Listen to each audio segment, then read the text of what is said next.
welcome to the I Ching Cafe. My name is Belinda Dovston, and it's wonderful to have you here with me for our weekly I Ching overview for the week commencing the 26th of February, 2024.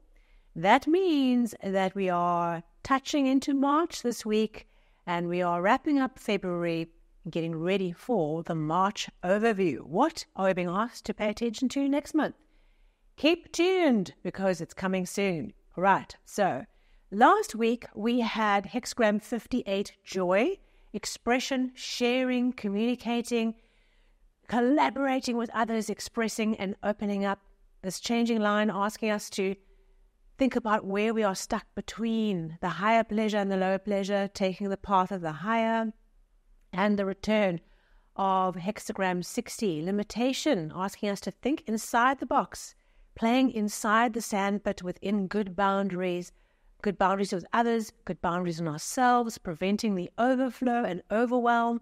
And if you felt yourself dipping into that feeling of overwhelm, this hexagram was coming last week to help us just put structure, put a to-do list, put some ring fencing around issues that create overwhelm. So for you, what were you expressing and sharing and working with and collaborating with others? Where were you confronted about a choice? What should I do? Choose the higher path. Where have you been working with this idea of the sandbox, putting in place good personal boundaries, and working with this idea of managing the overwhelm, not doing too much, controlling the flow, putting in place structures and controls to take away areas where there is noise.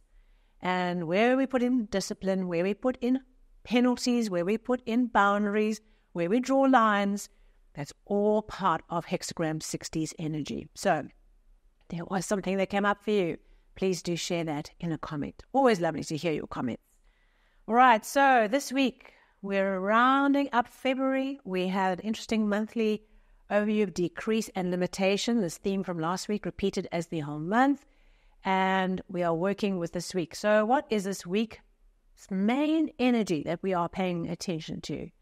It is Hexagram 18, work on what has been spoiled. Ooh, this is the hexagram that points to areas of our life, our business, our teams, where chaos has arisen. Corruption, pestilence. Okay, those are pretty big words.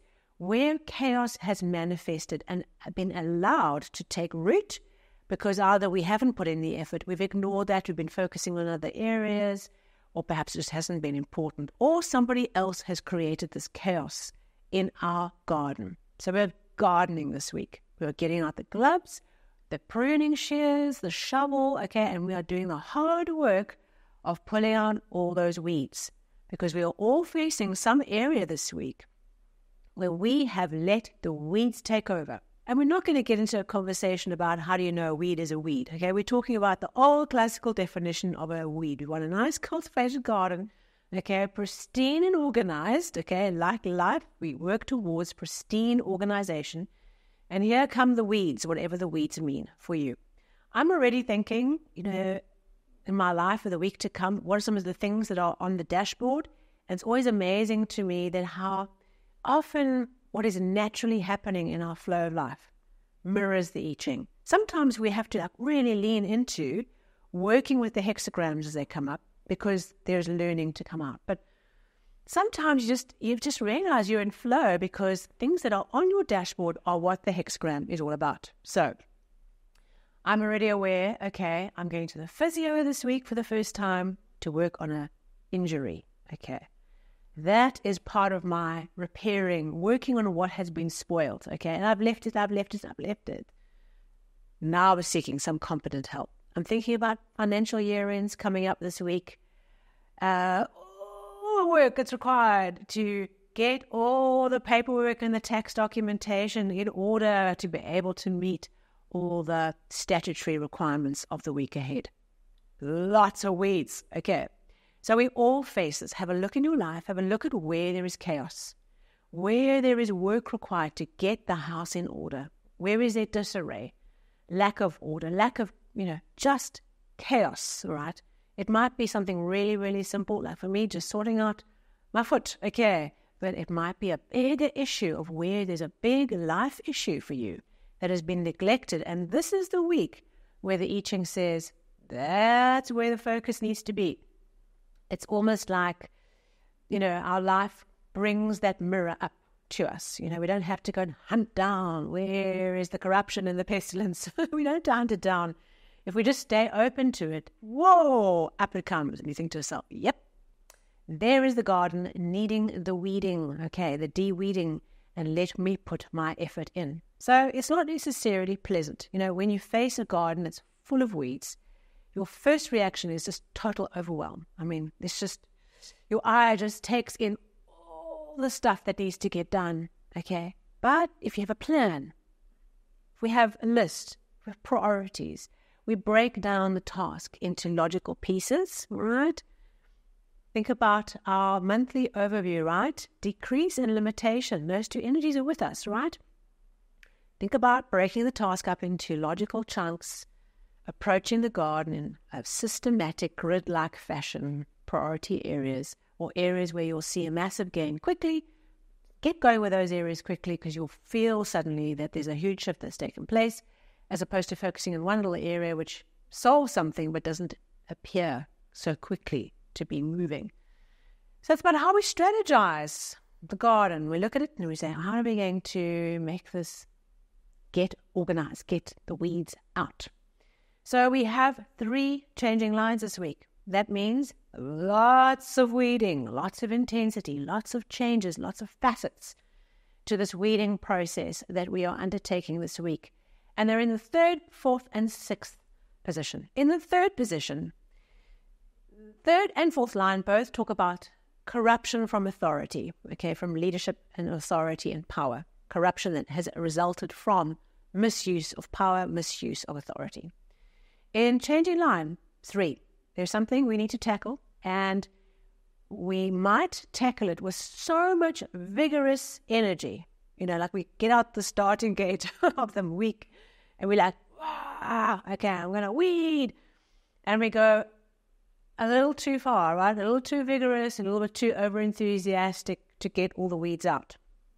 And the changing line says, you might feel a little bit of regret of being so hasty and so vigorous and so into the process of getting rid of this corruption, of this weeding process, of sorting out the mess.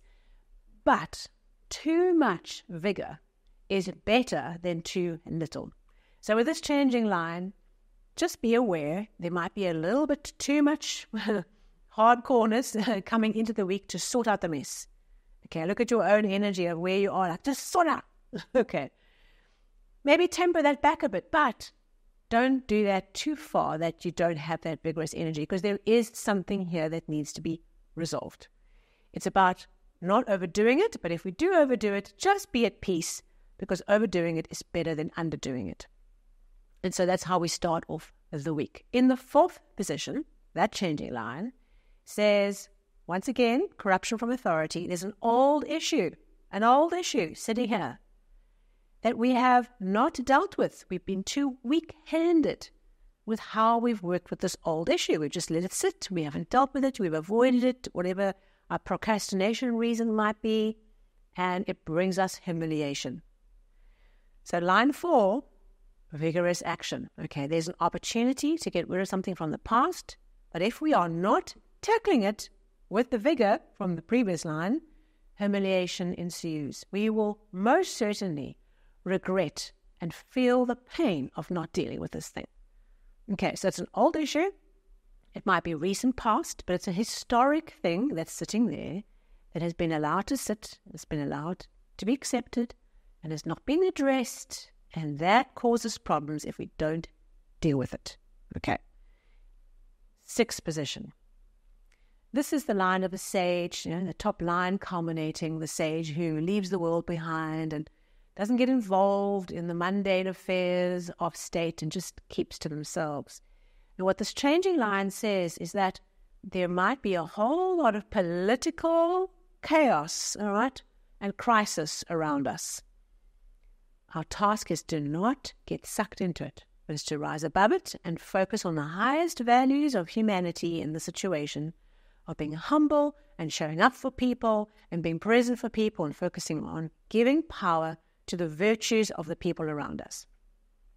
So this line in particular says, in business, right? In leadership teams, right? In an executive team, what are the leadership structures that are around you, as an example, where this crisis and chaos and mess, right, and drama is unfolding. And our task is just to not get involved, is to step back from it, right, and focus on what's important. The people we serve, our customers, our loved ones, our projects, the things that we love, the things that add value. You get back to principle, right, and you stay focused on being connected to the highest values of humanity without the drama. And that is how we overcome and we heal the spoiled areas, the corruption that is around us. Okay, we rise above it, we don't get into it, we walk away. Okay, so 3 very interesting changing lines. One is we might be too vigorous in sorting out the problem, better than too little. Old issue, we haven't had enough strength. We haven't used and applied enough strength as well to deal with. We need to sort it out. Otherwise, we will face the consequences. In the 6th position, okay, don't get involved in the drama of the leadership people around you and all the crises that other people are creating. Stay focused on the highest values of humanity and serving the people around you. Okay, that is our strategy for this week. So where do these 3 lines lead? What is the outcome hexagram, or what I call the victory hexagram as we work with this week? Oh, I love it. Hexagram 40, deliverance. Okay. Ding, ding, ding, ding, ding, ding, ding. Not that one. Okay, so deliverance is the hexagram of overcoming a significant challenge. The picture I always have in my mind is this kind of very rough night at sea on a ship. I can imagine a tall ship with sails, like a oldie ship, right? Filled with casks of rum and gold and all kinds of things. And there's this massive storm and the ship is smashed against the shore. And a lot of people pass and die and some survive. And we happen to be one of the lucky ones who survived. We were washed up on the beach, prone on the sand. And we kind of come to and you realize, oh, I'm alive. I got all my bits, right? I'm alive. And you kind of find yourself and pull yourself up and get up. And there's kind of a light ahead. There's a cabin that has got a warm meal for you. And there's opportunity to recover and to get some medical help. And so you start lumbering and moving towards a place of safety and a place of rest. Okay, so this hexagram is really about overcoming something really challenging. Okay, so it might not be a huge issue. It might be a small thing, but getting somewhere after a big challenge. I reckon with all these changing lines and hexagram 18, if we get through that and we apply principle to that, we're going to need a rest. So maybe that's what this victory is all about. So hexagram 40, deliverance, is seeking that opportunity to take time out to rest and realize we have got through the dark night. Okay, we've overcome a big challenge.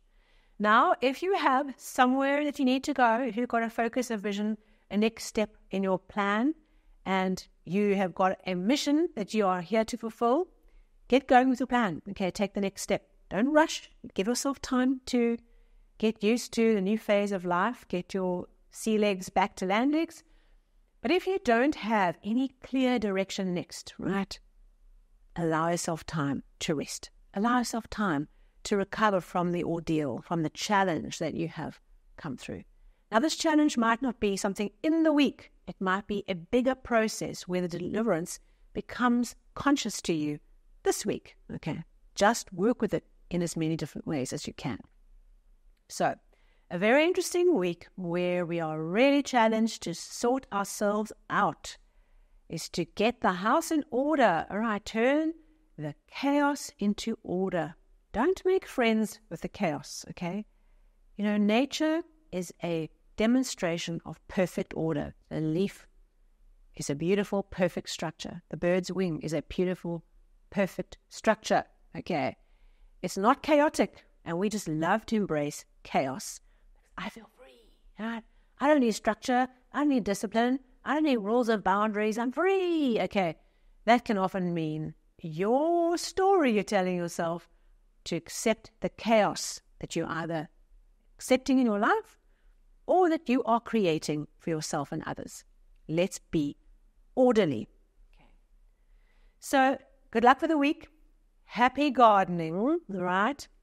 When we all arrive safely on the beach, realizing we've done it, we've overcome it. We might be a bit bumped and bruised, but we're alive and we are here, we are breathing and we are blessed with life. And let's move on from there. Thank you so much. Look forward to seeing you on the socials. Subscribe if you are new to the channel or the podcast.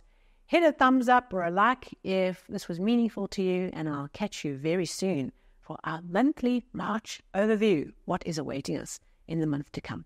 See you soon.